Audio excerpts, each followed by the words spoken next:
basically what brought us here. Because today, as leaders of this region, elected leaders both at the national and county level, we came to assess the extent of the injuries that our people suffered from police brutality on the Wednesday, 12th of July this year. We have been shocked at the extent to which the police set out to essentially eliminate our people. Because if you look at the pattern of these bullet wounds, it is such that one person suffers more than 2 bullet wounds, average 3. And they cannot be accidental from a layman's perspective, but the authorities here will confirm further. So what we have done essentially is to do the assessment, and this is continuing. Because as you know, not all those who are injured are in this hospital. There are others in other hospitals, in Kisumu and elsewhere. And those who are here are basically those who are shot at by the police on Wednesday in Kisumu, various parts of Kisumu city. And also those who are shot at and attacked by people in Sondu, the Kalenjin aggressors in Sondu. So we are having here multiple cases arising from the demonstrations in Kisumu, but also arising from the instigated tribal warfare that is currently underway in Sondu, that is in Nyakachi sub-county. So we are very saddened as the leadership of this region that a state can turn against its people. It is what can essentially be referred to as state terror. And what we are seeing amounts to an introduction of a police state in this country, and something which we cannot accept. But I want to conclude by saying this. As we wish all those who have been injured quick recovery. Indeed, one of them we lost yesterday. Okay? A day after, before yesterday. Two. Yes, 2 have been lost here. And Sondu, we have lost 3. So as we wish those who are injured quick recovery and mourn with the bereaved, we want to reiterate from here at Russia Hospital that our determination to see to it that this government is driven out of town, it remains intact. Because this regime has essentially failed. It's a regime which we don't recognize anyway, you know. But it has gone further and committed atrocities which are unbelievable. So our determination to continue with this campaign remains intact. And come the Wednesday next week, we are calling upon the people of this region to come out in their numbers and to demonstrate even more intensely against this illegitimate regime. It's going to be Wednesday, Thursday, and Friday next week. We are going to show the whole world that we cannot be cowed, we cannot be subdued in our own land. And this message must go out clearly to Ruto and his surrogates, even as they party. As we speak, they are partying in Homa Bay.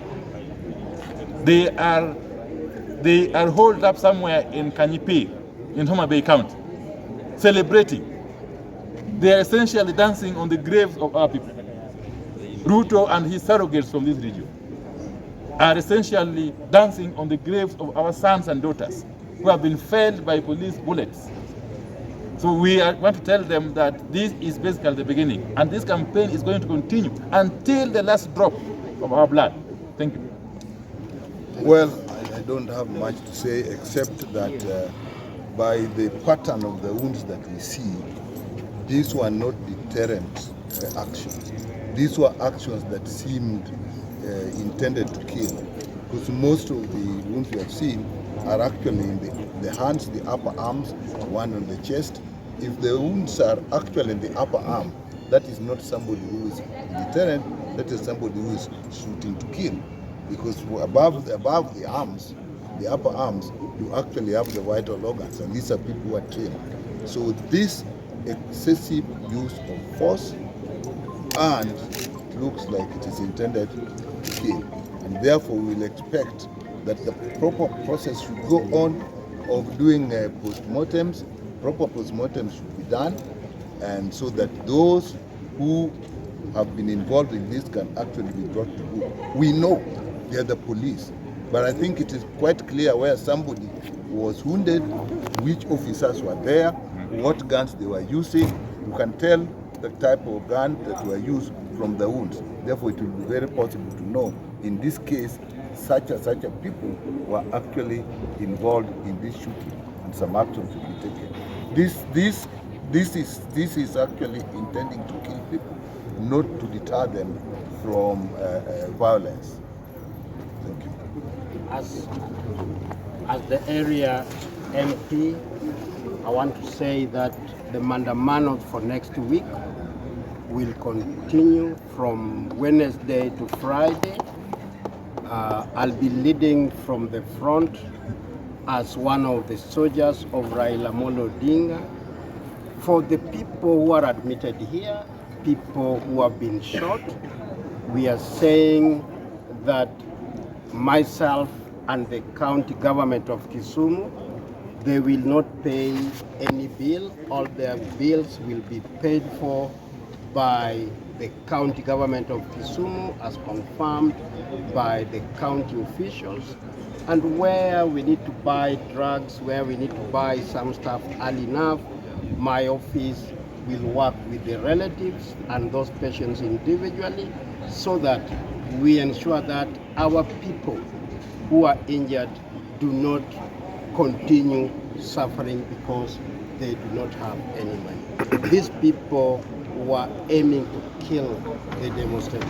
3 gunshot wounds directly closer to the heart is not a stray bullet, but a bullet aimed at killing those particular individuals. I will not allow this to continue. Thank you.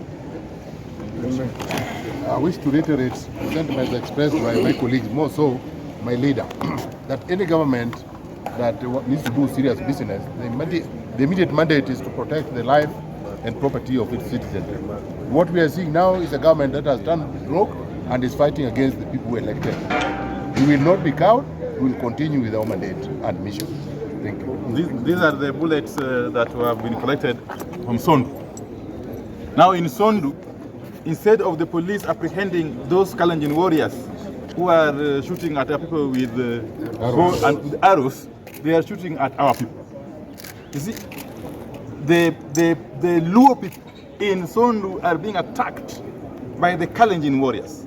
And instead of the police intervening to arrest those Kalenjin warriors, they are shooting at our Luo boys and girls.